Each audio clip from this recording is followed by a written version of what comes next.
Hello everyone, मी मोनाली तुम्हा सर्वांचं infinity academy मध्ये स्वागत करते। या ठिकाणी आपण व्हिडिओ बघताय जो की मेन पॉइंट तुमच्या मनामध्ये आता क्वेश्चन आला असेल की नक्की झेड स्कोर नॉर्मलायझेशन नक्की काय आहे। आधी फक्त नॉर्मलायझेशन होतं, आता झेड स्कोर नॉर्मलायझेशन आहे। तर याच्यामध्ये वेगळा बदल काही आहे का किंवा कोणत्या पद्धतीने तुमचे मार्क कॅल्क्युलेट केले जातील, कशा पद्धतीने तुमचा मार्क्स जे इव्हेंच्युअली नॉर्मलाइज होऊन येणार आहेत ते कशा पद्धतीने आणले जातील, तर तेच आपण या व्हिडिओमध्ये बघणार आहे। तर रचना सहाय्यक म्हणजेच टाउन प्लॅनिंग असिस्टंट 2024 टीपीए साठी 261 पोस्ट आहेत, जागा आहेत। या जागांसाठी आता 29 ऑगस्ट पर्यंत शेवटची तारीख आहे फॉर्म फिलिंग डेट। त्यानंतर एक्झाम डेट आपल्याला लवकरच कळेल कधी असेल ते, पण नॉर्मलायझेशन मेथड ऍडव्हर्टाइज मध्ये दिसतंय की हे नॉर्मलायझेशन त्या ठिकाणी वापरले जाणार आहे आणि त्याला स्पेशली झेड स्कोर नावाने मेन्शन केलंय। मग आता हे काय, त्याचे काही परिणाम आहे का, शिफ्ट मध्ये त्या मुलांना काही त्याचा फायदा होणार आहे का किंवा लॉस होणार आहे का, हे आपण या सेशन मध्ये बघूयात। तर पहिल्यांदा नॉर्मलायझेशन जाणून घेणं जास्त महत्त्वाचं आणि का ते अप्लाय केलं जातं किंवा का त्याचा वापर केला जातो। पहिली गोष्ट म्हणजे आपल्या इंडिया, आपल्या भारताचं इन्फ्रास्ट्रक्चर जे आहे ते इतकं मोठं नाहीये किंवा त्याच्या एवढ्या फॅसिलिटीज प्रोव्हाइड करता येत नाहीत। जसं की ही एक्झाम जी आहे ते ऑनलाईन पद्धतीने घेतली जाते, तर ऑनलाईन पद्धतीने घेतली गेल्यामुळे ॲट अ टाइम सगळ्यांची एक्झाम म्हणजे एका वेळेत घेता येत नाही, कारण इन्फ्रास्ट्रक्चर आपलं इतकं स्ट्रॉंग मजबूत नाहीये। ठीक आहे, म्हणून शिफ्ट वाईज काही पर्टिक्युलर आपले एक्झाम घेतली जाते आणि त्या शिफ्टमध्ये काही ठिकाणी काही शिफ्टचे पेपर जे आहेत ते इझी असतात, काही जे असतात ते हार्ड असतात, काही जे असतात ते मॉडरेट लेवलचे पेपर आपल्याला बघायला मिळतात। पेपर तर वेगवेगळे असतात, पण लेवल सुद्धा त्यांच्या एक्झामच्या काठिण्य पातळी पण पेपरची बदलते। मग त्याच्यामध्ये तुम्हाला हे झेड स्कोरनी नॉर्मलाइज केलं जाईल, तुमच्या पर्टिक्युलर ज्या दिवसाच्या जेवढ्या शिफ्ट आहेत त्याच्यामधून नॉर्मलायझेशन केलं जाईल। तुमचे मार्क्स कसे येणार आहेत ते पण आपण बघूयात। पहिली गोष्ट म्हणजे वेगवेगळ्या सत्रांमध्ये पार पडणाऱ्या परीक्षांमधील प्रश्नपत्रिका वेगवेगळ्या असतील, अशा वेळी परीक्षार्थ्यांची संख्या विचारात घेऊन परीक्षा एकापेक्षा अनेक सत्रात पार पाडण्याची झाल्यास भिन्न प्रश्नपत्रिकांच्या काठिण्य पातळीचे समानीकरण म्हणजेच नॉर्मलायझेशन करण्यात येईल। त्यासाठी पुढील नमूद केलेले झेड स्कोर नॉर्मलायझेशन या पद्धतीचा अवलंब करण्यात येईल।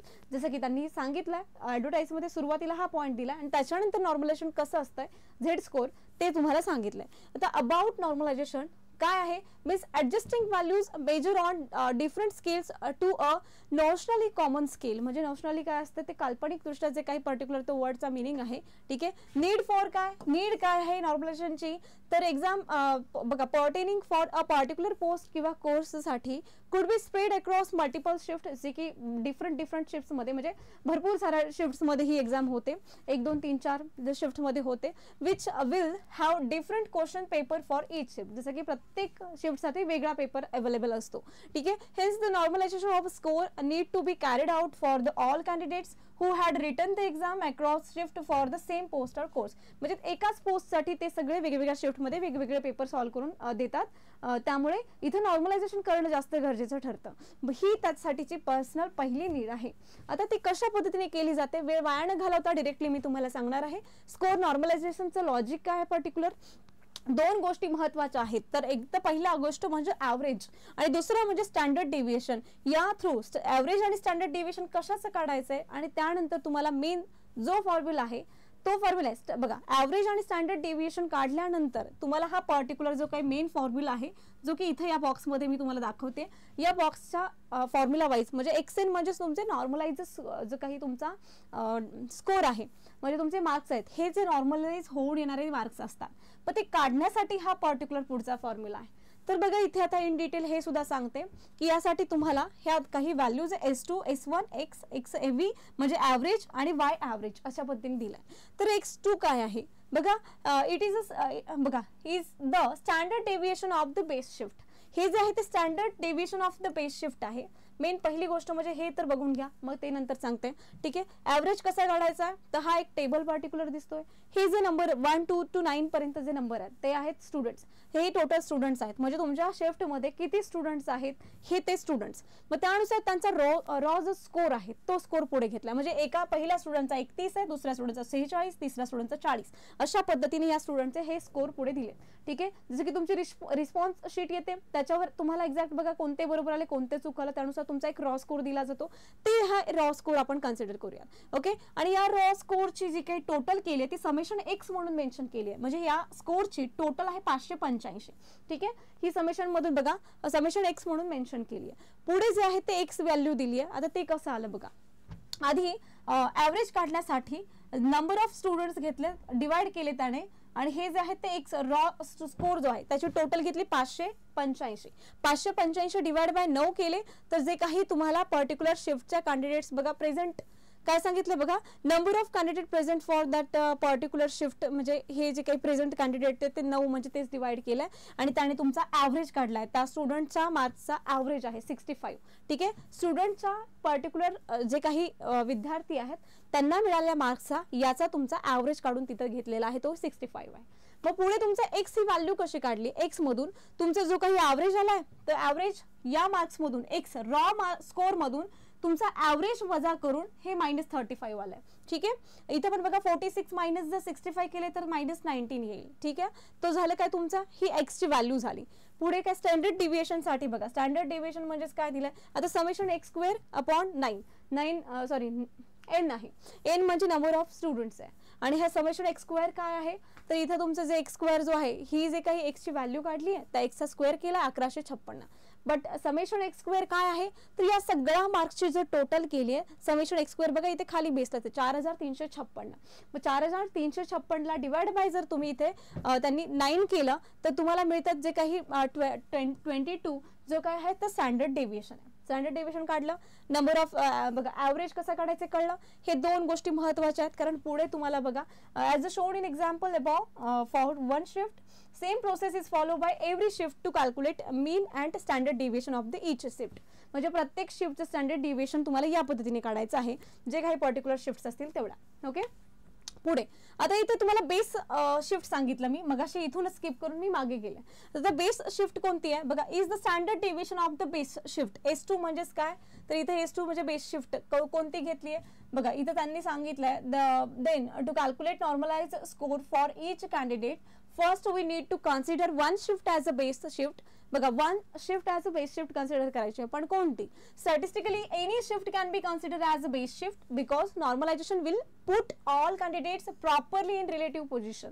ठीक आहे, अजून पण त्यांनी काय सांगितलं बघा इथं, but to avoid reduction in marks. ठीक आहे, तुमचे रिड्यूस मार्क होऊ नयेत त्यासाठी अवॉइड करण्यासाठी after normalization we normally consider shift with highest mean. ठीक आहे, we normally consider shift with highest mean as a base shift. ठीक आहे, बेस शिफ्ट नंतर कन्सिडर करतात. Also in particular shift if number of candidate is too low we may not consider that shift as a base shift. ठीक आहे, जर candidates तिथे कमी असतील तर ती शिफ्ट जी आहे ती बेस शिफ्ट म्हणून कन्सिडर केली जाणार नाही. ठीक आहे, आता इथपर्यंत सांगितलं जनरली दिस बघा थ्रेशोल्ड इज केफ्ट ॲट 70% सांगितलं, 70% असेल मे बी त्याची. Normalized score for each candidate जो आहे म्हणजे एक्सेन जे काही हे आपले नॉर्मलाइज होऊन मिळालेले मार्क्स ते सांगितले. पुढे S2 समजला तुम्हाला, बेस शिफ्ट कोणती घेणार ज्या शिफ्टमध्ये सर्वात हायेस्ट मीन असेल, हायेस्ट मीन म्हणजे ज्या शिफ्टच्या विद्यार्थ्यांचा हायेस्ट मीन असेल त्या शिफ्टला काय करणार आहेत ते तर नॉर्मल बेस शिफ्ट म्हणून घेणार आहेत. म्हणजे ती काय असणार आहे S2 असणार आहे. ओके, S1 काय आहे आता इथे तर standard deviation for the candidate shift. आणि तुम्हाला मी आता सांगितलं स्टँडर्ड डेव्हिएशन कसं काढायचं आहे या व्हॅल्यूज थ्रू. अशा पद्धतीने या टेबलमध्ये जे काही मार्क्स आहेत तो डेटा जर तुमच्याकडे असेल तर तुम्ही तुमचं स्वतःचं काढू शकता. पुढे आता S1 standard deviation for the candidate shift म्हणजेच आता कॅन्डिडेट जो विद्यार्थी स्वतःचं चेक करतोय ना त्याच्या शिफ्ट मधले काय काढायचं त्याला स्टँडर्ड डेव्हिएशन काढायचं. ठीक आहे, ती असणार आहे S1 ची व्हॅल्यू. S1 ची व्हॅल्यू असेल. एक्स काय तुमचे रॉ मार्क्स जे काही raw score of the candidate तुमचा रॉ स्कोर जो असेल तो एक्स असणार आहे. एक्स ॲव्हरेज काय simple average of the candidate shift म्हणजे सिम्पल ॲव्हरेज आहे कॅन्डिडेटच्या शिफ्टचा म्हणजे तुमच्या शिफ्टचा सिम्पल ॲव्हरेज असणार आहे. वाय ॲव्हरेज काय आहे तर average of the base shift. आता बेस शिफ्ट तुम्हाला मी सांगितलं कोणती बेस शिफ्ट आहे त्याचं काय तुम्हाला ॲव्हरेज काढायचं आहे. ठीक आहे, अशा पद्धतीने यात जर ह्या व्हॅल्यूज पुट ऑन केलं आणि हे सॉल्व्ह केलं तर तुम्हाला तुमचे नॉर्मलाइज होऊन मार्क्स जे आहेत ते मिळणार आहेत. तर ठीक आहे, मी होप करते की तुम्हाला हे समजलं असेल कशा पद्धतीने आता हा झेड स्कोर वापरला असेल, कोणता आहे हा फॉर्म्युला ते पण तुम्हाला मी इन डिटेल सांगितलं. ठीक आहे, तर आता याच्यामध्ये आपल्याकडे टाउन प्लॅनिंग असिस्टंट TPA रचना सहाय्यकसाठी हायब्रिड बॅच आहे, ऑनलाईन प्लस ऑफलाईन तुम्हाला बघायला मिळेल. या ठिकाणी कॉन्टॅक्ट नंबर दिला आहे. बॅच आता सध्या तुम्ही जॉईन करू शकता कारण ॲडमिशन्स ओपन आहेत. या ठिकाणी कॉन्टॅक्ट करून तुम्ही बॅच जॉईन करू शकता. इकडे आपल्या TPA एक्झाम गाईडसाठीचं हे पर्टिक्युलर बुक आहे जे की ऑनलाईन पद्धतीने ऑर्डर करू शकता किंवा ऑफलाईन पद्धतीने इथं येऊन सुद्धा परचेस करू शकता. तुम्हाला ते इथं जास्तीत जास्त डिस्काउंटमध्ये तुम्हाला ते परचेस करता येईल. तर हा व्हिडिओ खूप महत्त्वाचा आहे. तुमचे जे कोणी फ्रेंड आता एक्झाम देणार आहेत, 29 ऑगस्टपर्यंत शेवटची तारीख आहे. फॉर्म फिलिंग डेट तुम्हाला माहीत नसेल तर 29 ऑगस्ट आहे.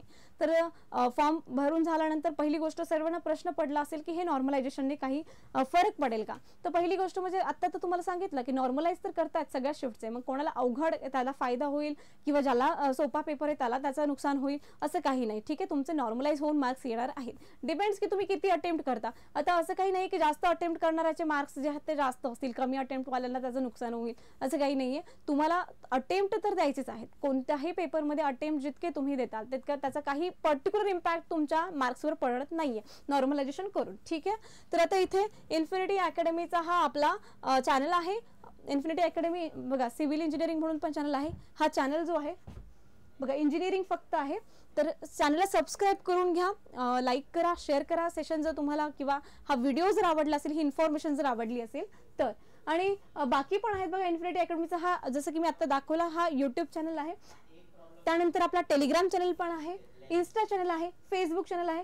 या ठिकाणी कॉन्टॅक्ट करू शकता तुम्ही. बॅच जॉईन करायची असेल, जर काही पर्टिक्युलर इन्क्वायरी असेल तरी सुद्धा तुम्ही या ठिकाणी कॉन्टॅक्ट करू शकता. व्हिडिओ जर आवडला असेल तर चॅनलला सबस्क्राईब करा, लाईक करा, शेअर करा. थँक्यू.